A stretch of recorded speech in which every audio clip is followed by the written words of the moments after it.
देखो निश्चित रूपे धर्मेंद्र प्रधान जो नेतृत्व ये प्रति समय प्रतिपादित करते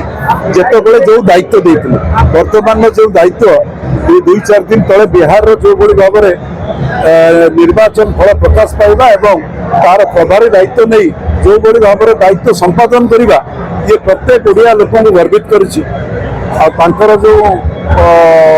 समस्त को नहीं भारतीय जनता पार्टी शीर्ष नेतृत्व विशेषकर देशर यशस्वी प्रधानमंत्री नरेंद्र मोदी एवं गृहमंत्री अमित शाह जो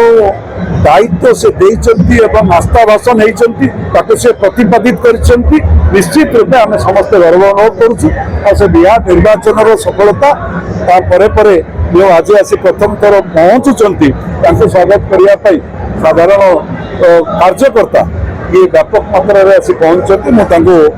अभिनंदन जनाऊँ आपण माध्यम और निश्चित रूपे प्रत्येक ओडिया धर्मेंद्र प्रधान गर्व अनुभव करुच्ची।